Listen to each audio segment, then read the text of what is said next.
top 24 updated rookie ranking, super flex, tight end premium. Let's not waste any time and let's get right into it. Of course, there's always the temptation to overreact and move guys way up the board or way down the board. So I did the best job that I could not doing that. And to speak to that, I have Jeanty still in a tier of his own at the 101.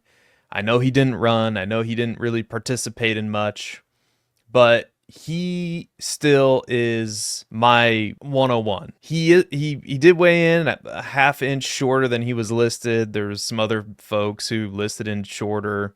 Dylan Sampson was a full 3 inches shorter and we'll talk about him in a minute. But to me, don't overthink this. Now, the gap between Ashton Jeanty and some of those other running backs is shrinking a little bit, I think. And I think there's some real value in seeing what you can get for the 101 to tier down to maybe one of those other running backs. But again, this is a situation where you don't want to overthink it. Ashton Jeanty is the guy, and I have him in a tier of his own in tier 1. So in tier 2, we still have Ted McMillan. He weighed in at 219 pounds, 6'4", still my wide receiver 1 in the class. Now, we did have some movement with Trevion Henderson moving up to my RB3 because he did run a 4.43. And Trevion Henderson, I've talked about it before on the Dynasty Roundtable. We made a short about it, which is on that channel as well.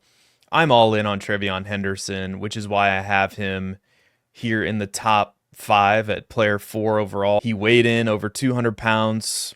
He really, to me, he fits that mold of a true every down running back. I know he's a little bit undersized, but that doesn't bother me as much because we've seen undersized running backs do it at the next level. I mean, Jahmyr Gibbs is the perfect example. Now, I'm not saying he's Jahmyr Gibbs, but if Trevion Henderson hits the way that I think Trevion Henderson can hit, and please, I urge you, go view the All-22 breakdown that we did on this channel. During my film study, I saw it all from Trevion Henderson. I saw him pass protect. I saw him catch passes out of the backfield. I saw him run in between outside of the tackles. Now, I'm not pretending to be a film savant expert. I don't come out of the shadows and this time of year and I'm trying to convince people that I'm an NFL scout. I say up front at the beginning, I'm a novice when it comes to film watching. If somebody ever wants to come into the comments and school me on what I'm seeing, what I'm watching, I welcome that. What I'm telling you is from my own eyes and my own perspective, not an NFL scout, I'm not giving financial advice here, right? But to me, Trevion Henderson looks like he has all the tools to be a 3-down running back, just a fantasy football stud for the foreseeable future. And obviously landing spot's going to be important. We want him to get one of these awesome landing spots. And the good news is for a lot of these running backs, there are spots aplenty in rounds 1 and 2. The Chargers, the Broncos, the Cowboys, the Bears potentially, just to name a few. And there's more than that, but that's why I'm so high on Trevion Henderson. And then just to speak to Luther Burden, once again, I know everybody knows he didn't have the year that he wanted to have at Missouri, but he has all the traits. And when you look at wide receivers that have succeeded in the past, the Jamar Chases and the Justin Jeffersons, and again, I'm not saying he's that, but he has all the skill and all the talent in the world, and he has a similar body type. Maybe a better comparison for him, and I've heard this from multiple people, is Jalen Waddle. And I think a Jalen Waddle type player like Luther Burden is in the right system can be extremely effective for fantasy football. So he's very securely here in tier 2. Now let's move on down to tier number 3. And Cam Ward, I've come around on Cam Ward a little bit. And really it's the value of a quarterback in a super flex league is what is driving up his value, because he doesn't really offer much from a rushing perspective, much at all. He's 6'2", he weighed in at 219 pounds at the NFL Combine. He's I think, clearly the most talented quarterback in this class. Now, is he going to get drafted by the Browns? Is he going to get taken by the Titans? Obviously, we want to know these answers. But for now, I think ranking him right smack dab in the middle of the first round is about where he belongs. I don't think he belongs above some of the elite running backs or the elite wide receivers in this class. I don't think he's that good. And to be honest with you, in leagues where I already have a quarterback, if have quarterbacks in a superflex league, I'll probably prefer the Quinshon Judkins, the Travis Hunter, and we'll talk about Travis Hunter here in a little bit. I think this is a responsible ranking. Let me know what you think in the comments. Quinshon Judkins, man, at 6 feet, 221 pounds, and almost exactly the same, unless I mess this up. Exact same height and weight as Omarion Hampton, which, by the way, Omarion Hampton, I didn't talk much about him, but wow. I mean, to run a 4.46 at 6 feet tall, 221 pounds, I was already a huge Omarion Hampton coming into the NFL scouting combine, but that really solidified his place, potentially as a first-round pick for sure, as an early day 2 pick. But Quinshon Judkins is another one of these Ohio State running backs that I just loved his film. And there's a high dog rating there on film, just plays where he's not even involved, where he's the lead blocker, just blowing people up on quarterback power. Again, full breakdown, all 22 completely free on this channel. Go check it out. I'm extremely high on Quinshon Judkins. I thought about putting him ahead of Cam Ward. And like I said, in leagues where I have quarterback and I'm not worried about quarterback, I'm not worried about the scarcity of the position per se. Because Cam Ward's not necessarily a guy that I think his value is going to shoot up, like Jaden Daniels. He doesn't have that kind of rushing upside. And quite frankly, if you don't have a rushing upside at quarterback, unless you're extremely efficient as a passer, which I'm not sure Cam Ward is going to be right off the jump, then I'm not overly worried about getting a ton of Cam Ward on my roster.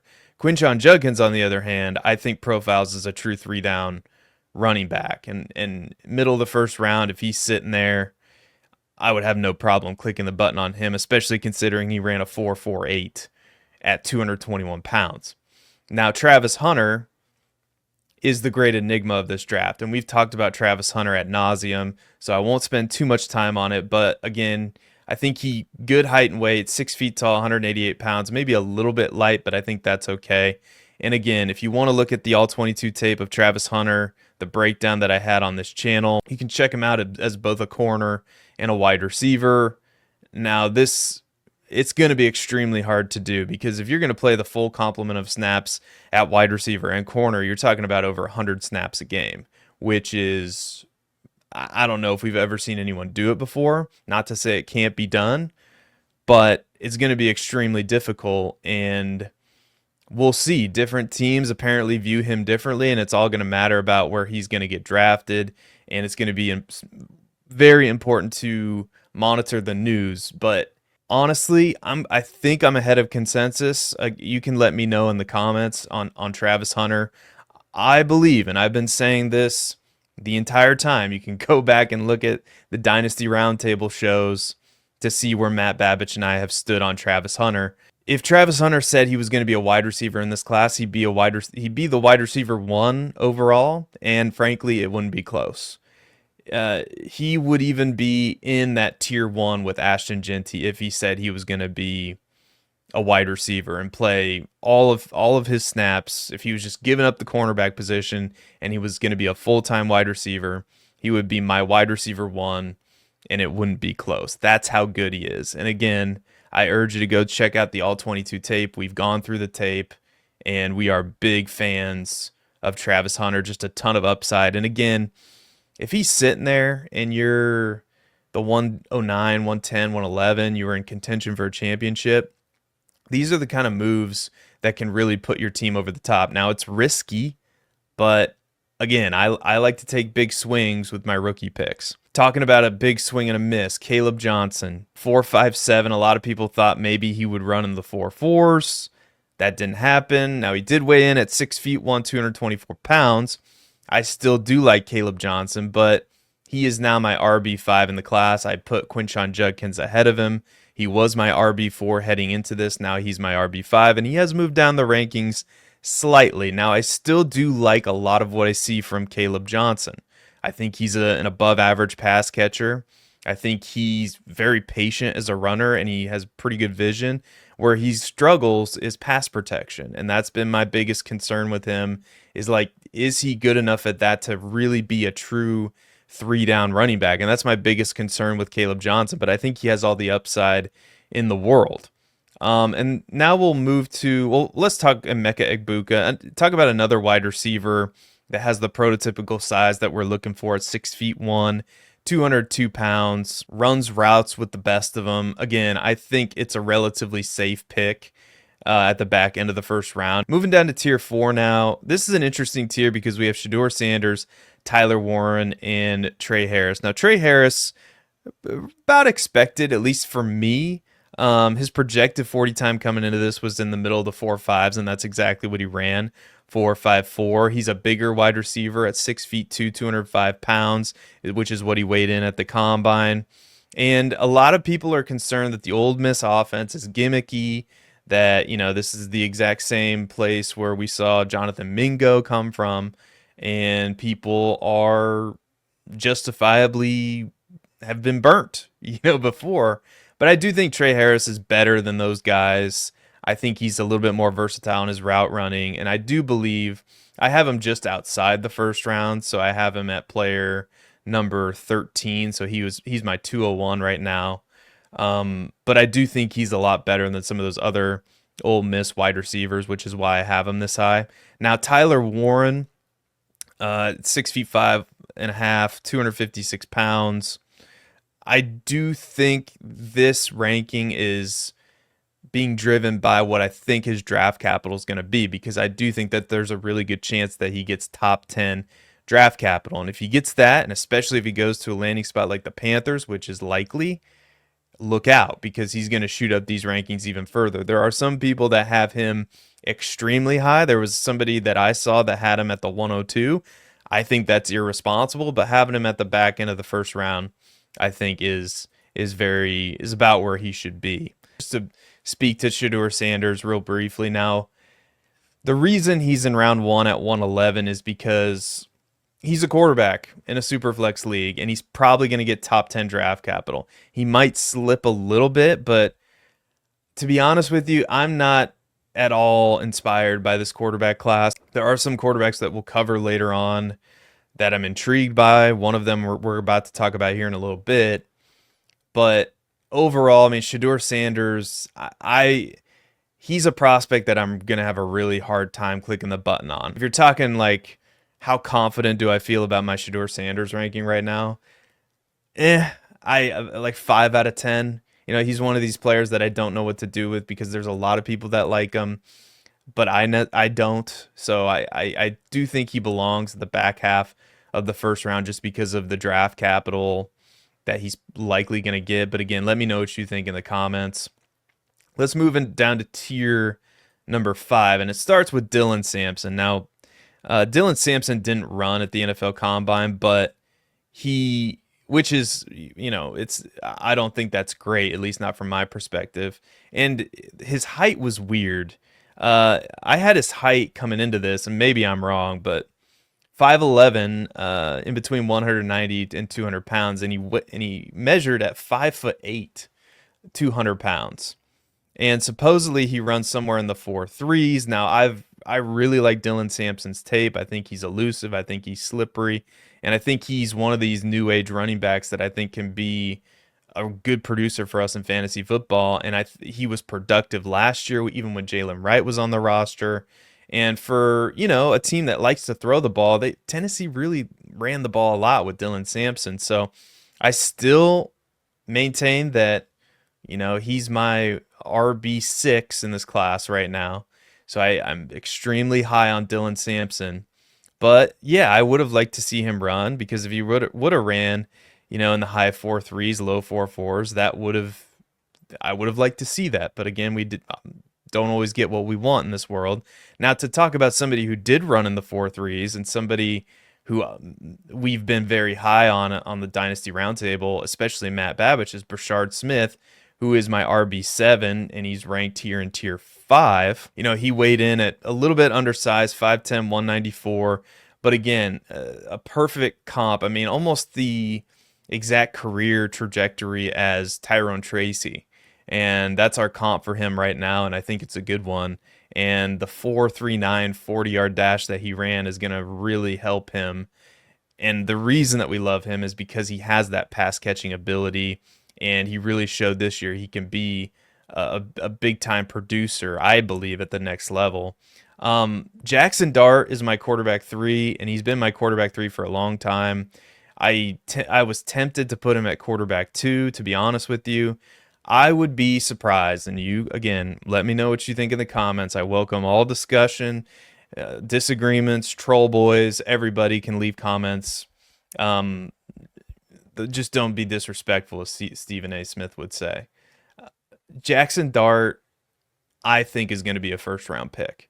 And I think there's a real chance that he is a top 15 NFL draft pick, because we all know how quarterback works. And his NFL combine, according to people who write about this stuff, have covered this stuff for a long time, his combine was really good. He weighed in at 6'2", 223. He's more mobile than those other guys, Sanders and Cam Ward. He's going to provide you more rushing upside.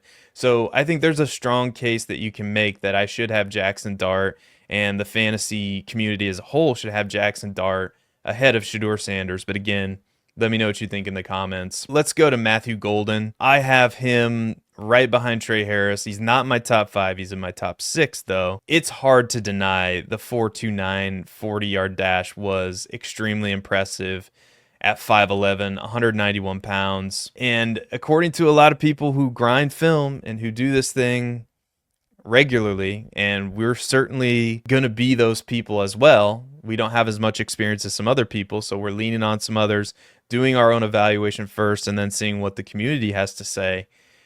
Matthew Golden is a darling in the community right now. The worry is that he has come from a place, he's come from the bottom and now he's here. He kind of has come out of nowhere, but it's hard to ignore now because he's put up some good film.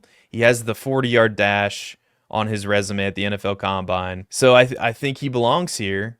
And he's somebody, if you're doing these underdog best ball drafts right now, that you're going to want to draft, because I just think his stock is going to skyrocket, especially in these best ball leagues. Jalen Noel, rather, not Noel. Jalen Noel, that's how I'm told it should be pronounced, is my wide receiver 7. I just really like the film. I'm a sucker for players like this. He weighed in at 194 pounds, 5'10", ran a 4.39, had a great Senior Bowl. And Colston Loveland, I'm probably a little bit lower than consensus on Colston Loveland, but I have to admit he's probably going to get the draft capital. He's 6'6", 246. Again, I'm not a huge fan. I'm a little bit lukewarm. Some people are really excited about this tight end class as a whole. I'm a little bit lukewarm on it. Devin Neal, the last player in this tier, I'm clinging on. I know the 40 wasn't good, almost a 4.6 at a 4.58, but I really like his patient running style. I think he's just really good. And the 40 for me isn't as important for running backs. Now, it's still important. I get it. Before somebody jumps on me in the comments, it's still important. We still care about it. But for a running back, especially a running back like Devin Neal, who's been productive in 3 seasons, over 1,000 rushing yards, just his rushing style, I think this is fine for a player that plays like him. That's the best way I can articulate it. So I still have Devin Neal. Where do I have him?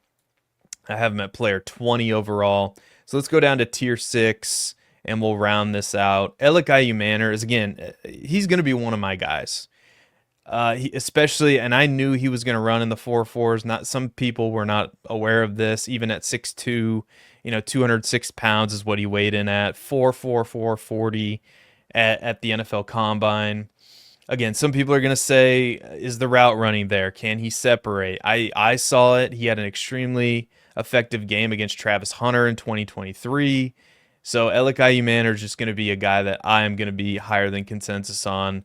Again, throw your thoughts in the comments. I have Jalen Milroe up next. Again, I've come around on Jalen Milroe from a fantasy perspective. Now, if he drops out of the first round, if he drops all the way down deep into day 3, he's probably going to get drafted in the second round, if I had to guess. Cam Scatabo, I know he didn't run, but again, Cam Scatabo is a guy, and he measured a lot shorter than what I thought. Not that that matters a ton. He measured at 5'9.5". He's listed at 5'11", 219 pounds. So again, Cam Scatabo is somebody that I've been comping to David Montgomery. I think the contact balance is there. Again, he doesn't have that breakaway speed. You wonder if he has enough breakaway speed that NFL teams are going to really consider him, even a David Montgomery 40 to 50% snap share type of player. That's what I envision his role being at the next level. I could see him being paired with, just to put it in perspective, if they paired him with a Brashard Smith type, as the Brashard Smith is the speed pass catcher, Cam Scatabo is also a do-all, just a little bit bigger, maybe a little bit better in pass protection. You get what I mean. That's a really clunky way to say I think he's not a true 3-down running back at the next level, but he can still be very effective. And another guy that I've been higher than consensus on for most of the time is DJ Giddens. Now, DJ Giddens ran the 4.43 at the NFL Combine at 6 feet, 212 pounds, extremely productive at Kansas State. So that rounds out my top 24. Now, some players that I still really like that didn't quite make the cut. Jalen Royals, he ran a 4.42. Bashul Tutin, 4.32 40-yard dash. He's just outside of my top 24. Jaden Higgins ran a 4.47. Really like that prospect. Taj Brooks, really like him as well. And Rocket Sanders is somebody that's risen up or Raheem Sanders is what his name is somebody who's risen up the rankings quite a bit as well. Let me know what you think of that top 24. Let me know what you think of my tiers. Click like and subscribe. Thank you so much for watching. And until next time, be good, everybody, and we will see you later.